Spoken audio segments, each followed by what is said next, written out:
Hi friends, ಎಲ್ರಿಗೂ ನಮ್ಮ NVN ಅಕಾಡೆಮಿಯ ಯೂಟ್ಯೂಬ್ ಚಾನಲ್ಗೆ ಸ್ವಾಗತವನ್ನು ಬಯಸ್ತಾ, ಇನ್ನೇನು TET ಪರೀಕ್ಷೆ ಅಂತಕ್ಕಂಥ ಹತ್ತಿರದಲ್ಲಿ ಬರ್ತಾ ಇದೆ.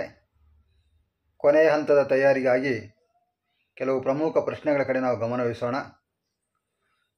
ಮೊದಲೇ ಅಧ್ಯಯನ ಹಿಡ್ಕೊಂಡು ಮನೋವಿಜ್ಞಾನದಲ್ಲಿ ಬರ್ತಕ್ಕಂಥ ನಮ್ಮ ಶಿಕ್ಷಕರ ಪರೀಕ್ಷೆಯ ಪಠ್ಯಕ್ರಮದಲ್ಲಿರ್ತಕ್ಕಂಥ ವಿಷಯಗಳಿಗೆ ಸಂಬಂಧಿಸಿದಂತೆ ಕೆಲವೊಂದಿಷ್ಟು ಪ್ರಮುಖ ಸಂಭವನೀಯ ಪ್ರಶ್ನೆಗಳನ್ನು ನೋಡ್ತಾ ಹೋಗೋಣ. ಸಮಯ ಬಹಳಷ್ಟು ಕಡಿಮೆ ಇರುವುದರಿಂದ ಆದಷ್ಟು ಕ್ವಿಕ್ಕಾಗಿ ಸ್ಪರ್ಧಾರ್ಥಿಗಳು ವಿಷಯದ ಕಡೆ ಗಮನವನ್ನು ಕೊಡಬೇಕು. ಮೊದಲೇ ಪ್ರಶ್ನೆ ಹೀಗಿದೆ: ಮನೋವಿಜ್ಞಾನದ ಮೊದಲ ಪಂಥ ಶಾಲೆ, ಮನೋವಿಜ್ಞಾನದಲ್ಲಿ ಬರ್ತಕ್ಕಂಥ ಮೊದಲ ಪಂಥ ಶಾಲೆ ಯಾವುದು ಅಂತಕ್ಕಂಥ ಪ್ರಶ್ನೆ. ಆಪ್ಷನ್ಸ್ 1 ಮನೋವಿಶ್ಲೇಷಣಾ ಪಂಥ, ಆಪ್ಷನ್ಸ್ 2 ವರ್ತನಾ ಪಂಥ, ಆಪ್ಷನ್ಸ್ 3 ಕ್ರಿಯಾತ್ಮಕ ಪಂಥ, ಆಪ್ಷನ್ಸ್ 4 ರಚನಾ ಪಂಥ ಅಂತಕ್ಕಂಥದ್ದು. ಈ 4 ಅಂಶಗಳು ಮನೋವಿಜ್ಞಾನದಲ್ಲಿ ಬರ್ತಕ್ಕಂಥ ಪಂಥಗಳು ಅಥವಾ ಶಾಲೆಗಳಿಗೆ ಸಂಬಂಧಪಟ್ಟಿರ್ತಕ್ಕಂಥ ವಿಷಯಗಳಾಗಿವೆ. ನಮ್ಮ ಪ್ರಶ್ನೆ ಇರ್ತಕ್ಕಂಥದ್ದು ಮನೋವಿಜ್ಞಾನದ ಮೊದಲ ಅಥವಾ ಪ್ರಥಮವಾಗಿರ್ತಕ್ಕಂಥ ಪಂಥ ಅಥವಾ ಶಾಲೆ ಯಾವುದು ಅಂತಕ್ಕಂಥದ್ದು. ಮನೋವಿಜ್ಞಾನದಲ್ಲಿ ಪ್ರಾಥಮಿಕವಾಗಿ ಮೊದಲಿಗೆ ಬಂದಿರತಕ್ಕಂಥದ್ದು, ಮೂಲದಲ್ಲಿ ಬಂದಿರತಕ್ಕಂಥ ಮನೋವಿಜ್ಞಾನದ ಮೊದಲೇ ಪಂಥ ಯಾವುದಂತಕ್ಕಂಥ ಗಮನಿಸಿದಾಗ ನಾವಿಲ್ಲಿ ರಚನಾ ಪಂಥ ಅಂತಕ್ಕಂಥ ನೋಡ್ತಾ ಇದ್ದೀವಿ. ರಚನಾ ಪಂಥದ ಜನಕ ಯಾರಪ್ಪ ಅಂತ ಕೇಳಿದಾಗ ಬ್ರಿಟಿಷ್ ಮನೋವಿಜ್ಞಾನಿಯಾಗಿರ್ತಕ್ಕಂಥ E.B. ಟಿಸ್ನರ್ ಅವರು. ಇವರು ತಮ್ಮ ರಚನಾ ಪಂಥದ ಮೂಲಕ ಏನು ಮಾಡ್ತಾರೆ ಅಂತ ಕೇಳಿದಾಗ ಒಬ್ಬ ವ್ಯಕ್ತಿಯ ಪ್ರಜ್ಞಾಪೂರ್ವಕವಾಗಿ ತನ್ನನ್ನು ತಾನು ಅಧ್ಯಯನ ಮಾಡಿಕೊಳ್ಳುವುದು ಅಂತಕ್ಕಂಥ ಒಂದು ವಸ್ತು ವಿಷಯವನ್ನು ಇಟ್ಟುಕೊಂಡು ರಚನಾ ಪಂಥವನ್ನು ಆರಂಭಿಸ್ತಾರೆ. ಅದೇ ರೀತಿಯಾಗಿ ವರ್ತನಾ ಪಂಥದ ಜನಕ ಯಾರಂತ ಕೇಳಿದಾಗ J.B. ವ್ಯಾಟ್ಸನ್ ಅಂತ ಹೇಳ್ತಾ ಇದ್ದೀವಿ. ಪರಿಸರಕ್ಕೆ ಹೆಚ್ಚಿನ ಪ್ರಾಮುಖ್ಯತೆಯನ್ನು ಕೊಟ್ಟಿರ್ತಕ್ಕಂಥ ಅಮೆರಿಕ ದೇಶದ J.B. ವ್ಯಾಟ್ಸನ್ ಅವರು ವರ್ತನಾ ಪಂಥವನ್ನು ಏನು ಮಾಡ್ತಾರೆ, ಹುಟ್ಟು ಹಾಕ್ತಾರೆ. ಇನ್ನು ಮನೋವಿಶ್ಲೇಷಣಾ ಪಂಥದ ಜನಕ ಅಂತೇಳಿ ಆಸ್ಟ್ರಿಯಾ ದೇಶದ ಮನೋವಿಜ್ಞಾನಿಯಾಗಿರ್ತಕ್ಕಂಥ ಸಿಗ್ಮಂಡ್ ಫ್ರಾಯ್ಡ್ ಅವರು ಮನೋವಿಶ್ಲೇಷಣಾ ಪಂಥವನ್ನು ಏನು ಮಾಡ್ತಾರೆ ಅಂತ ಕೇಳಿದಾಗ ಪ್ರತಿಪಾದನೆ ಮಾಡ್ತಾರೆ. ಆ ಮನೋವಿಶ್ಲೇಷಣಾ ಪಂಥದ ಮೂಲಕ ಸಿಗ್ಮಂಡ್ ಫ್ರಾಯ್ಡ್ರವರು ಮಾನವನ ಮಾನಸಿಕ ಅಂಶಗಳ ಅಧ್ಯಯನ ಮಾಡಲಿಕ್ಕೆ ಏನು ಮಾಡ್ತಾರೆ ಅಂತ ಕೇಳಿದಾಗ ಆ ಮನೋವಿಶ್ಲೇಷಣಾ ಪಂಥವನ್ನು ಆರಂಭಿಸ್ತಾರೆ. ಮನೋವಿಶ್ಲೇಷಣಾ ಪಂಥದ ಜೊತೆಗೆ ಮಾನವನ 3 ಮಾನಸಿಕ ಸ್ಥಿತಿಗಳ ಬಗ್ಗೆ ಹೇಳ್ತಾರೆ, ಕನಸಿನ ವಿಶ್ಲೇಷಣೆ ಬಗ್ಗೆ ಹೇಳ್ತಾರೆ. ಹೀಗೆ ಮಾನವನಿಗೆ ಸಂಬಂಧಪಟ್ಟಂಥ ವ್ಯಕ್ತಿತ್ವ ರಚನೆ ಬರ್ತಕ್ಕಂಥ ಪ್ರಮುಖವಾಗಿರ್ತಕ್ಕಂಥ 3 ಅಂಶಗಳ ಬಗ್ಗೆ ಹೇಳ್ತಾರೆ. ಇದ್ದಾಗಿರ್ಬೋದು, ಈಗೋ ಆಗಿರ್ಬೋದು, ಸೂಪರ್ ಈಗೋ ಆಗಿರ್ಬೋದು. ಹಾಗೆ ಸಹಜ ಪ್ರವೃತ್ತಿಗಳ ಬಗ್ಗೆ ಏನು ಮಾಡ್ತಾರೆ ಅಂತ ಕೇಳಿದಾಗ ತಿಳಿಸ್ತಾರೆ. ಈ ಎಲ್ಲ ಅಂಶಗಳು ಮನೋವಿಶ್ಲೇಷಣಾ ಪಂಥದ ಮೂಲಕ ನಾವು ನೋಡ್ಬೋದಾಗಿದೆ. ಕ್ರಿಯಾತ್ಮಕ ಪಂಥ ಅಂತಕ್ಕಂಥದ್ದು ವಿಲಿಯಂ ಜೇಮ್ಸ್ ಅಂತಕ್ಕಂಥ ಅಮೆರಿಕ ದೇಶದ ಮನೋವಿಜ್ಞಾನಿ ಅವರು ಕಾರ್ಯಾತ್ಮಕ ಅಥವಾ ಕ್ರಿಯಾತ್ಮಕ ಪಂಥವನ್ನು ಏನು ಮಾಡ್ತಾರೆ ಅಂತ ಕೇಳಿದಾಗ ಪ್ರತಿಪಾದನೆ ಮಾಡ್ತಾರೆ. ಒಟ್ಟಾರೆಯಾಗಿ ನಮ್ಮ ಪ್ರಶ್ನೆ ಅಂತಕ್ಕಂಥದ್ದು ಮನೋವಿಜ್ಞಾನದ ಮೊದಲ ಪಂಥ ಶಾಲೆ ಯಾವುದು ಅಂತಕ್ಕಂಥದ್ದಕ್ಕೋಸ್ಕರವಾಗಿ ಇಲ್ಲಿ ರಚನಾ ಪಂಥ ಅಂತಕ್ಕಂಥ ಮನೋವಿಜ್ಞಾನದ ಮೊದಲ ಪಂಥ ಶಾಲೆಯಾಗಿ ಕಂಡು ಬರ್ತಕ್ಕಂಥದ್ದು. ಇನ್ನು ಎರಡನೇ ಪ್ರಶ್ನೆಯನ್ನು ನಾವು ನೋಡೋದಾಗಿದ್ದರೆ, ಈ ಕೆಳಗಿನ ಯಾವುದು ಮನೋವಿಜ್ಞಾನದ ಕಾರ್ಯವಲ್ಲ? ಈ ಕೆಳಗಿನ ಯಾವುದು ಮನೋವಿಜ್ಞಾನದ ಕಾರ್ಯವಲ್ಲ? ಆಪ್ಷನ್ಸ್ A ಹೇಳ್ತಾ ಇದೆ ಶೈಕ್ಷಣಿಕ ಗುರಿಗಳನ್ನು ಸಾಧಿಸಲು ಪರಿಣಾಮಕಾರಿಯಾದ ವಿಧಾನಗಳನ್ನು ಕಂಡುಹಿಡಿಯುವುದು. ಆಪ್ಷನ್ಸ್ 2 ಹೇಳ್ತಾ ಇದೆ ಶಿಕ್ಷಣದ ಮೂಲಕ ಸಾಧಿಸಬೇಕಾಗಿರುವ ಗುರಿಗಳನ್ನು ನಿರೂಪಿಸುವುದು. ಆಪ್ಷನ್ಸ್ 3 ಹೇಳ್ತಾ ಇದೆ ಕಲಿಕಾ ಪ್ರಕ್ರಿಯೆಯನ್ನು ಅರ್ಥ ಮಾಡಿಕೊಳ್ಳುವುದು. ಆಪ್ಷನ್ಸ್ 4 ಹೇಳ್ತಾ ಇದೆ ಕಲಿಕಾರ್ಥಿಯ ಬಗ್ಗೆ ಹೆಚ್ಚಿನ ಅರಿವನ್ನು ಮೂಡಿಸಿಕೊಳ್ಳುವುದು. ನೋಡಿ, ಈ ಕೆಳಗಿನ ಯಾವುದು ಶೈಕ್ಷಣಿಕ ಮನೋವಿಜ್ಞಾನದ ಕಾರ್ಯವಲ್ಲ ಅಂತಕ್ಕಂಥದ್ದು. ಶೈಕ್ಷಣಿಕ ಮನೋವಿಜ್ಞಾನ ಏನನ್ನು ಅಧ್ಯಯನ ಮಾಡ್ತಾ ಇದೆ ಅಂತ ಕೇಳಿದಾಗ ಬೋಧನಾ ಕಲಿಕಾ ಪ್ರಕ್ರಿಯೆಯಲ್ಲಿ ಬರ್ತಕ್ಕಂಥ ಅಂಶಗಳ ಬಗ್ಗೆ ಅಧ್ಯಯನ ಮಾಡ್ತಕ್ಕಂಥ ಶೈಕ್ಷಣಿಕ ಮನೋವಿಜ್ಞಾನ. ಹಾಗಾಗಿ ಆ ಶೈಕ್ಷಣಿಕ ಮನೋವಿಜ್ಞಾನದ ಕಾರ್ಯಕ್ಷೇತ್ರದಲ್ಲಿ ಬರ್ತಕ್ಕಂಥ ಅಂಶಗಳು ಯಾವುದವೆ, ಅದರ ಕಾರ್ಯಕ್ಷೇತ್ರದಲ್ಲಿ ಬರದೇ ಇರತಕ್ಕಂಥ ಒಂದು ಅಂಶ ಇದರಲ್ಲಿದೆ, ಅದು ಯಾವುದು ಅಂತ ನಾವಿಲ್ಲಿ ಕಂಡುಹಿಡಿಯಬೇಕಾಗುತ್ತೆ. ಹಾಗಾಗಿ ಇಲ್ಲಿರ್ತಕ್ಕಂಥ ಆಯ್ಕೆಗಳನ್ನು ಗಮನಿಸೋದಾಗಿದ್ದರೆ ಶೈಕ್ಷಣಿಕ ಗುರಿಗಳನ್ನು ಸಾಧಿಸಲು ಪರಿಣಾಮಕಾರಿಯಾದ ವಿಧಾನಗಳನ್ನು ಕಂಡುಹಿಡಿಯುವುದು. ನೋಡಿ, ಮನೋವಿಜ್ಞಾನ ಮತ್ತು ಶಿಕ್ಷಣದ ಸಂಬಂಧವನ್ನು ಅಧ್ಯಯನ ಮಾಡ್ತಕ್ಕಂಥ ಸಂದರ್ಭದಲ್ಲಿ ಅಲ್ಲಿ ಮನೋವಿಜ್ಞಾನ ಮತ್ತು ಶಿಕ್ಷಣಕ್ಕಿರ್ತಕ್ಕಂಥ ರಿಲೇಟೆಡ್ ಸಂಬಂಧವನ್ನು ಅಧ್ಯಯನ ಮಾಡ್ತಕ್ಕಂಥ ವಿಚಾರದಲ್ಲಿ ಏನಾಗುತ್ತೆ ಅಂತ ಈ ಅಂಶ ಗಮನಕ್ಕೆ ಬರ್ತದೆ. ಮನೋವಿಜ್ಞಾನ ಏನು ಕೆಲಸ ಮಾಡ್ತದೆ ಅಂತ ಕೇಳಿದಾಗ ಶೈಕ್ಷಣಿಕ ಗುರಿಗಳನ್ನು ಸಾಧಿಸಲು ಪರಿಣಾಮಕಾರಿಯಾದ ವಿಧಾನಗಳನ್ನು ಕಂಡುಹಿಡಬೇಕಾಗಿದೆ. ಯಾಕೆ ಮನೋವಿಜ್ಞಾನ ಕಂಡುಹಿಡಬೇಕಂತ ಕೇಳಿದಾಗ ಮಗುವಿನ ಮಾನಸಿಕತೆಗೆ ಅನುಸಾರವಾಗಿ ವಿಧಾನಗಳನ್ನು ಅಥವಾ ಪದ್ಧತಿಗಳನ್ನು ನಾವು ರೂಪಿಸಿದರೆ ಅದರ ಮೂಲಕ ಶೈಕ್ಷಣಿಕ ಗುರಿಗಳನ್ನು ಸಾಧಿಸಲಿಕ್ಕೆ ಏನಾಗುತ್ತೆ ಸಾಧ್ಯ ಆಗುತ್ತೆ. ಅದಕ್ಕೋಸ್ಕರವಾಗಿ ಮಗುವಿನ ಮಾನಸಿಕತೆಗೆ ಅನುಗುಣವಾಗಿ ಬೋಧನಾ ವಿಧಾನಗಳಾಗಿರ್ಬೋದು ಪದ್ಧತಿಗಳನ್ನಾಗಿರೋ ರೂಪಿಸಬೇಕಾಗಿತ್ತಂತಂದರೆ ಮಗುವಿನ ಮನೋವಿಜ್ಞಾನದ ಅಧ್ಯಯನದ ಅವಶ್ಯಕತೆ ಕಂಡು ಬರ್ತಾ ಇದೆ. ಆ ಮಗುವಿನ ಮನೋವಿಜ್ಞಾನದ ಅಧ್ಯಯನದ ಅವಶ್ಯಕತೆ ಕಂಡುಬರೋದ್ರಿಂದ ಶೈಕ್ಷಣಿಕ ಮನೋವಿಜ್ಞಾನ ಅಂತಕ್ಕಂಥದ್ದು ಮಗುವಿನ ಮನೋವಿಜ್ಞಾನಕ್ಕೆ ತಕ್ಕಂತೆ ಸೂಕ್ತವಾಗಿರ್ತಕ್ಕಂಥ ಬೋಧನಾ ವಿಧಾನಗಳನ್ನು ರೂಪಿಸಿ ಶೈಕ್ಷಣಿಕ ಗುರಿಗಳನ್ನು ಸಾಧಿಸಲಿಕ್ಕೆ ಸಹಾಯ ಮಾಡಬೇಕು ಅಂತಕ್ಕಂಥದ್ದು ನಾವು ಶಿಕ್ಷಣ ಮತ್ತು ಮನೋವಿಜ್ಞಾನದ ಸಂಬಂಧದಲ್ಲಿ ಅಧ್ಯಯನವನ್ನು ಮಾಡ್ತೀವಿ. ಇನ್ನು ಎರಡನೇ ಆಪ್ಷನ್ ನೋಡೋದಾಗಿದ್ದರೆ ಶಿಕ್ಷಣದ ಮೂಲಕ ಸಾಧಿಸಬೇಕಾಗಿರುವ ಗುರಿಗಳನ್ನು ನಿರೂಪಿಸುವುದು. ಶಿಕ್ಷಣದ ಮೂಲಕ ಸಾಧಿಸಬೇಕಾಗಿರ್ತಕ್ಕಂಥ ಗುರಿಗಳನ್ನು ರೂಪಿಸ್ತಕ್ಕಂಥ ಕೆಲಸ ಮನೋವಿಜ್ಞಾನದಲ್ಲ, ಶೈಕ್ಷಣಿಕ ಮನೋವಿಜ್ಞಾನದ ಕೆಲಸವಲ್ಲ ಅದು.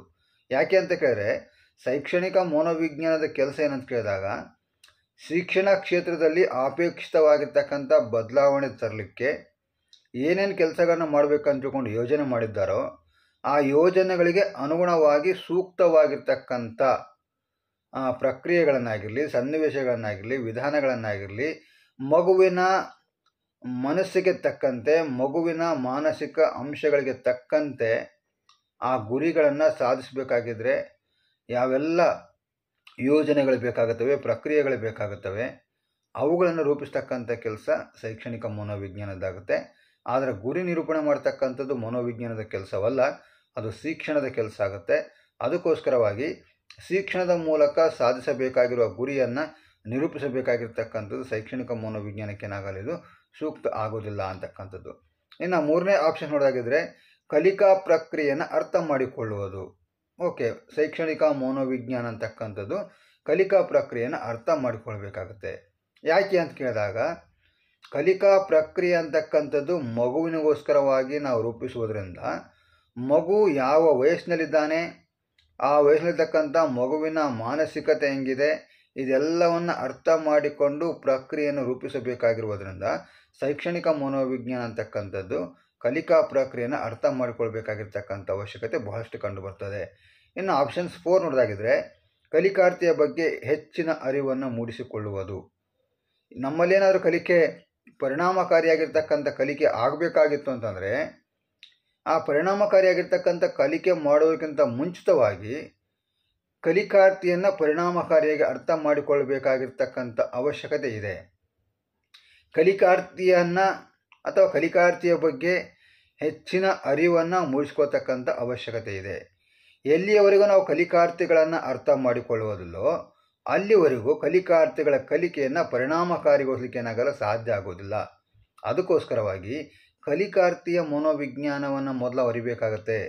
ಕಲಿಕಾರ್ಥಿಯ ಮನೋವಿಜ್ಞಾನವನ್ನು ಮೊದಲು ಅರಿಬೇಕಾಗಿತ್ತಂತಂದರೆ ಶೈಕ್ಷಣಿಕ ಮನೋವಿಜ್ಞಾನವನ್ನು ಅಧ್ಯಯನ ಮಾಡಬೇಕಾಗುತ್ತೆ. ಅದಕ್ಕೋಸ್ಕರವಾಗಿ ಇದು ಕೂಡ ಶೈಕ್ಷಣಿಕ ಮನೋವಿಜ್ಞಾನದ ಕಾರ್ಯಕ್ಷೇತ್ರದಲ್ಲಿ ಬರ್ತಕ್ಕಂಥದ್ದೇ. ಈಗಿರ್ತಕ್ಕಂಥ 4 ಆಯ್ಕೆಗಳನ್ನು ನಾವು ಗಮನಿಸಿದಾಗ ಮೊದಲೇ ಆಯ್ಕೆ ಶೈಕ್ಷಣಿಕ ಗುರಿಗಳನ್ನು ಸಾಧಿಸಲು ಪರಿಣಾಮಕಾರಿಯಾದ ವಿಧಾನಗಳನ್ನು ಕಂಡುಹಿಡಬೇಕು, ಇದು ಶೈಕ್ಷಣಿಕ ಮನೋವಿಜ್ಞಾನದ ಕೆಲಸ. ಆಯ್ಕೆ 2 ಗಮನಿಸೋದಾಗಿದ್ದರೆ ಶಿಕ್ಷಣದ ಮೂಲಕ ಸಾಧಿಸಬೇಕಾಗಿರುವ ಗುರಿಗಳನ್ನು ನಿರೂಪಿಸುವುದು, ಇದು ಶಿಕ್ಷಣದ ಕೆಲಸ, ಶೈಕ್ಷಣಿಕ ಮನೋವಿಜ್ಞಾನದ ಕೆಲಸ ಅಲ್ಲ ಅಂತಕ್ಕಂಥ ನಾವಿಲ್ಲಿ ಗಮನಿಸಬೇಕಾಗುತ್ತೆ. ಇನ್ನು ಆಪ್ಷನ್ಸ್ 3 ನೋಡೋದಾಗಿದ್ದರೆ ಕಲಿಕಾ ಪ್ರಕ್ರಿಯೆಯನ್ನು ಅರ್ಥ ಮಾಡಿಕೊಳ್ಳುವುದು, ಇದು ಕೂಡ ಶೈಕ್ಷಣಿಕ ಮನೋವಿಜ್ಞಾನದ ಕಾರ್ಯಕ್ಷೇತ್ರದಲ್ಲಿ ಬರ್ತಕ್ಕಂಥದ್ದು. ಆಪ್ಷನ್ಸ್ 4 ಕಲಿಕಾರ್ಥಿಯ ಬಗ್ಗೆ ಹೆಚ್ಚಿನ ಅರಿವನ್ನು ಮೂಡಿಸಿಕೊಳ್ಳೋದು, ಇದು ಕೂಡ ಶೈಕ್ಷಣಿಕ ಮನೋವಿಜ್ಞಾನದ ಕಾರ್ಯಕ್ಷೇತ್ರದಲ್ಲಿ ಬರುವುದರಿಂದ ಈ ಪ್ರಶ್ನೆಗೆ ಸೂಕ್ತವಾಗಿರ್ತಕ್ಕಂಥ ಉತ್ತರ ಅಂತ ಕೇಳಿದಾಗ ಆಪ್ಷನ್ಸ್ 2 ಶಿಕ್ಷಣದ ಮೂಲಕ ಸಾಧಿಸಬೇಕಾಗಿರುವ ಗುರಿಗಳನ್ನು ನಿರೂಪಿಸುವುದು ಅಂತಕ್ಕಂಥದ್ದು ಈ ಪ್ರಶ್ನೆಗೆ ಸರಿಯಾದ ಉತ್ತರವಾಗಿ ಕಂಡುಬರ್ತದೆ. ಇನ್ನು ನೆಕ್ಸ್ಟ್ ಪ್ರಶ್ನೆ ನಾವು ನೋಡೋದಾಗಿದ್ದರೆ ಈ ಕೆಳಗಿನ ಯಾವುದು ಶೈಕ್ಷಣಿಕ ಮನೋವಿಜ್ಞಾನಿಗಳು ಪ್ರಾಥಮಿಕವಾಗಿ ಗಮನ ಹರಿಸಬೇಕಾದುದು? ನೋಡಿ, ಈ ಕೆಳಗಿನ ಯಾವುದು ಶೈಕ್ಷಣಿಕ ಮನೋವಿಜ್ಞಾನಿಗಳು ಪ್ರಾಥಮಿಕವಾಗಿ ಗಮನ ಹರಿಸಬೇಕಾದುದು? ಆಪ್ಷನ್ಸ್ ಎ ಪ್ರಾಕಲ್ಪನೆಗಳನ್ನು ರೂಪಿಸುವುದು, ಆಪ್ಷನ್ಸ್ ಬಿ ಸಾಮಾನ್ಯ ವೈಜ್ಞಾನಿಕ ತತ್ವಗಳನ್ನು ರೂಪಿಸುವಿಕೆ, ಆಪ್ಷನ್ ಸಿ ಬೋಧನಾ ಕಲೆ ಒಳಗೊಳ್ಳುವ ತತ್ವಗಳನ್ನಾಧರಿಸಿದ ವೃತ್ತಿಪರ ಒಳನೋಟ ಪಡೆಯುವುದು, ಆಪ್ಷನ್ ಡಿ ಪರಿಣಾಮಕಾರಿಯಾದ ಬೋಧನಾ ವಿಧಾನಗಳನ್ನು ಕಂಡುಹಿಡಿಯುವುದು. ನೋಡಿ, ಶೈಕ್ಷಣಿಕ ಮನೋವಿಜ್ಞಾನಿಗಳು ಇವು ನಾಲ್ಕರಲ್ಲಿ ಮೊದಲು ಪ್ರಾಥಮಿಕವಾಗಿ ಯಾವುದ್ರ ಕಡೆ ಗಮನ ಕೊಡಬೇಕು ಅಂತಕ್ಕಂಥದ್ದು. ಪ್ರಾಥಮಿಕವಾಗಿ ಯಾವುದ್ರ ಕಡೆ ಗಮನ ಕೊಟ್ಟರೆ ನಮ್ಮ ಶಿಕ್ಷಣ ಕ್ಷೇತ್ರದಲ್ಲಿ ಕಲಿಕೆ ಅಂತಕ್ಕಂಥ ಪರಿಣಾಮಕಾರಿಯಾಗಲಿಕ್ಕೆ ಸಾಧ್ಯ ಆಗುತ್ತೆ ಅಂತಕ್ಕಂಥ ನಾವಿಲ್ಲಿ ಗಮನಿಸಬೇಕಾಗಿರ್ತಕ್ಕಂಥ ವಿಷಯ. ಹಾಗಾಗಿ ನಮ್ಮ ಪ್ರಶ್ನೆ ಹೀಗಿದೆ, ಈ ಕೆಳಗಿನವುಗಳ ಬಗ್ಗೆ ಶೈಕ್ಷಣಿಕ ಮನೋವಿಜ್ಞಾನಿಗಳು ಪ್ರಾಥಮಿಕವಾಗಿ ಯಾವುದರ ಕಡೆ ತಮ್ಮ ಗಮನವನ್ನು ಕೊಡಬೇಕಾಗಿದೆ ಅಂತಕ್ಕಂಥದ್ದು. ಪ್ರಾಕಲ್ಪನೆಗಳನ್ನು ರೂಪಿಸುವಿಕೆ, ಅಥವಾ ಸಾಮಾನ್ಯ ವೈಜ್ಞಾನಿಕ ತತ್ವಗಳನ್ನು ರೂಪಿಸುವಿಕೆ, ಅಥವಾ ಬೋಧನಾ ಕಲೆ ಒಳಗೊಳ್ಳುವ ತತ್ವಗಳನ್ನು ಆಧರಿಸಿದ ವೃತ್ತಿಪರ ಒಳನೋಟ ಪಡೆಯುವುದು, ಆಪ್ಷನ್ ಡಿ ಪರಿಣಾಮಕಾರಿಯಾದ ಬೋಧನಾ ವಿಧಾನಗಳನ್ನು ಕಂಡುಹಿಡಿಯುವುದು. ನೋಡಿ ಯಾವುದಿಲ್ಲಿ ಅಂತ ಕೇಳಿದಾಗ ಆಪ್ಷನ್ಸ್ ಡಿ ಬರ್ತದೆ, ಪರಿಣಾಮಕಾರಿಯಾದ ಬೋಧನಾ ವಿಧಾನಗಳನ್ನು ಕಂಡುಹಿಡಿಯುವುದು ಅಂತಕ್ಕಂಥ. ಯಾಕೆ ಅಂತ ಕೇಳಿದ್ರೆ, ಬೋಧನೆಯ ಸಫಲತೆ ಅಂತಕ್ಕಂಥದ್ದು ಎಲ್ಲಿ ಅಡಗಿದೆ ಅಂತಂದಾಗ ಸೂಕ್ತವಾಗಿರ್ತಕ್ಕಂಥ ಬೋಧನಾ ವಿಧಾನಗಳನ್ನು ಅಳವಡಿಸಿಕೊಳ್ಳುವುದರಲ್ಲಿ ಬೋಧನೆಯ ಸಫಲತೆ ಅಂತಕ್ಕಂಥ ಅಡಗಿದೆ. ಹಾಗಾಗಿ ಯಾವ ಶಿಕ್ಷಕ ಯಾವ ರೀತಿಯಾಗಿರ್ತಕ್ಕಂಥ ಬೋಧನಾ ವಿಧಾನಗಳನ್ನು ಅಳವಡಿಸಿಕೊಳ್ತಾನೋ ಅದೇ ರೀತಿಯಾಗಿರ್ತಕ್ಕಂಥ ಬೋಧನಾ ಪರಿಣಾಮಕತೆ ಅಂತಕ್ಕಂಥಲ್ಲಿ ಕಂಡುಬರಲಿಕ್ಕೆ ಏನಾಗುತ್ತೆ, ಸಾಧ್ಯ ಆಗುತ್ತೆ. ಅಥವಾ ಬೋಧನೆಯ ಸಫಲತೆ ಅಂತಕ್ಕಂಥ ಕಂಡುಬರಲಿಕ್ಕೆ ಏನಾಗಲಿ ಸಾಧ್ಯವಾಗುತ್ತೆ. ಅದಕ್ಕೋಸ್ಕರವಾಗಿ ಈ ಪ್ರಶ್ನೆಯನ್ನು ಗಮನಿಸಿದಾಗ ಶೈಕ್ಷಣಿಕ ಮನೋವಿಜ್ಞಾನಿಗಳು ಪ್ರಾಥಮಿಕವಾಗಿ ಗಮನ ಹರಿಸಬೇಕಾಗಿರ್ತಕ್ಕಂಥ ವಿಷಯ ಯಾವುದಂತ ಕೇಳಿದಾಗ ಪರಿಣಾಮಕಾರಿಯಾಗಿರ್ತಕ್ಕಂಥ ಬೋಧನಾ ವಿಧಾನಗಳನ್ನು ಅವರು ಕಂಡುಹಿಡಬೇಕಾಗತ್ತೆ, ಅವುಗಳನ್ನು ರೂಪಿಸಬೇಕಾಗತ್ತೆ. ಸೂಕ್ತವಾಗಿರ್ತಕ್ಕಂಥ ಮಗುವಿಗೆ ಸೂಕ್ತವಾಗಿರ್ತಕ್ಕಂಥ ಬೋಧನಾ ವಿಧಾನಗಳಿಂದ ಶಿಕ್ಷಕರಾದವರು ಪಾಠ ಬೋಧನೆ ಮಾಡಿದರೆ ಆ ಪಾಠದ ವಿಷಯ ವಿದ್ಯಾರ್ಥಿಗಳು ಏನು ಮಾಡ್ತಾರೆ ಅಂತ ಕೇಳಿದಾಗ ಆ್ಯಕ್ಸೆಪ್ಟ್ ಮಾಡ್ಕೊಳ್ಳೋಕೆ ಸಾಧ್ಯ ಆಗುತ್ತೆ.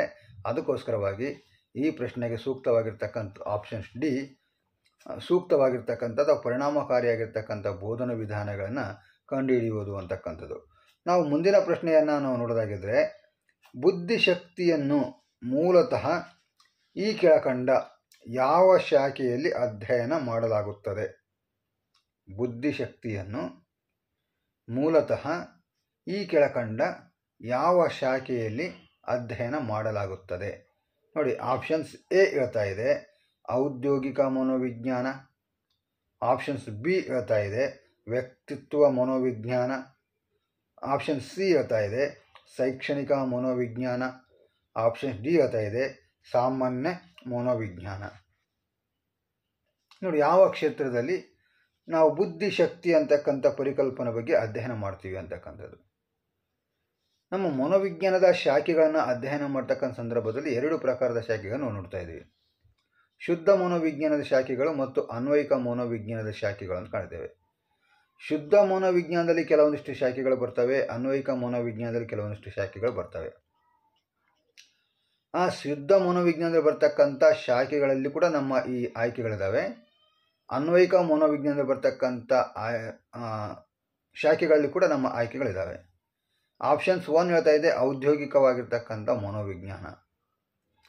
ಔದ್ಯೋಗಿಕ ಕ್ಷೇತ್ರಕ್ಕೆ ಸಂಬಂಧಪಟ್ಟಿರ್ತಕ್ಕಂಥ ಸಮಸ್ಯೆಗಳ ಪರಿಹಾರಕ್ಕೋಸ್ಕರವಾಗಿ ಮನೋವಿಜ್ಞಾನದಲ್ಲಿರ್ತಕ್ಕಂಥ ತತ್ವಗಳನ್ನು, ನಿಯಮಗಳನ್ನು, ಸಿದ್ಧಾಂತಗಳನ್ನು ನಾವೇನು ಮಾಡ್ಕೊಂಡ್ವಿ ಅಂತ ಕೇಳಿದಾಗ ಎರವಲು ಮಾಡ್ಕೊಂಡಿವಿ. ಅದು ಏನಾಯ್ತು ಅಂತ ಕೇಳಿದಾಗ ಔದ್ಯೋಗಿಕ ಮನೋವಿಜ್ಞಾನ ಆಯಿತು. ಇದು ಕೂಡ ಅನ್ವಯಿಕ ಮನೋವಿಜ್ಞಾನದಲ್ಲಿ ಬರ್ತಕ್ಕಂಥ ಒಂದು ಶಾಖೆ. ವ್ಯಕ್ತಿತ್ವ ಮನೋವಿಜ್ಞಾನ ಅಂತಕ್ಕಂಥದ್ದು, ಇನ್ನು ಶೈಕ್ಷಣಿಕ ಮನೋವಿಜ್ಞಾನ ಇದು ಕೂಡ ಅನ್ವಯಿಕ ಮನೋವಿಜ್ಞಾನ ಶಾಖೆಯಲ್ಲಿ ಬರ್ತಕ್ಕಂಥದ್ದು. ಶಿಕ್ಷಣ ಕ್ಷೇತ್ರದಲ್ಲಿರ್ತಕ್ಕಂಥ ಸಮಸ್ಯೆಗಳನ್ನು ಪರಿಹರಿಸಿಕೊಳ್ಳೋದಕ್ಕೋಸ್ಕರವಾಗಿ ಮನೋವಿಜ್ಞಾನದಲ್ಲಿರ್ತಕ್ಕಂಥ ನಿಯಮ, ಸಿದ್ಧಾಂತ, ತತ್ವಗಳನ್ನು ಎರವಲು ಮಾಡ್ಕೊಂಡಿವಿ. ಇದಕ್ಕೆ ಶೈಕ್ಷಣಿಕ ಮನೋವಿಜ್ಞಾನ ಅಂತ ಕರೆದ್ವಿ. ಅದಕ್ಕೋಸ್ಕರವಾಗಿ ಶೈಕ್ಷಣಿಕ ಮನೋವಿಜ್ಞಾನ ಅಂತಕ್ಕಂಥ ಅನ್ವಯಿಕ ಮನೋವಿಜ್ಞಾನದ ಶಾಖೆಯಾಗಿ ನಾವು ಕಾಣ್ತಾ ಇದ್ದೀವಿ. ಸಾಮಾನ್ಯ ಮನೋವಿಜ್ಞಾನ ನೋಡಿರಿ, ಶುದ್ಧ ಮನೋವಿಜ್ಞಾನದ ಶಾಖೆಯಲ್ಲಿ ಬರ್ತಕ್ಕಂಥ ಸಾಮಾನ್ಯ ಮನೋವಿಜ್ಞಾನ ಅಂತಕ್ಕಂಥದ್ದು ಮನೋವಿಜ್ಞಾನದಲ್ಲಿ ಕಂಡುಬರ್ತಕ್ಕಂಥ ಎಲ್ಲ ಪರಿಕಲ್ಪನೆಗಳ ಬಗ್ಗೆ ಅಧ್ಯಯನ ಮಾಡ್ತಕ್ಕಂಥದ್ದು. ಅದಕ್ಕೋಸ್ಕರವಾಗಿ ಸಾಮಾನ್ಯ ಮನೋವಿಜ್ಞಾನದಲ್ಲಿ ನಾವೇನು ಮಾಡ್ತೀವಿ ಅಂತ ಕೇಳಿದಾಗ ಬುದ್ಧಿಶಕ್ತಿ ಅಂತಕ್ಕಂಥ ಪರಿಕಲ್ಪನೆಯನ್ನು ಮೂಲತಃವಾಗಿ ಸಾಮಾನ್ಯ ಮನೋವಿಜ್ಞಾನದ ಕ್ಷೇತ್ರದಲ್ಲಿ ಅಧ್ಯಯನ ಮಾಡೋದ್ರಾಗಿರೋದ್ರಿಂದ ಈ ಪ್ರಶ್ನೆಗೆ ಸೂಕ್ತವಾಗಿರ್ತಕ್ಕಂಥ ಉತ್ತರ ಅಂತ ಕೇಳಿದಾಗ ಅದು ಆಪ್ಷನ್ಸ್ ಡಿ, ಸಾಮಾನ್ಯ ಮನೋವಿಜ್ಞಾನ ಅಂತಕ್ಕಂಥದ್ದು.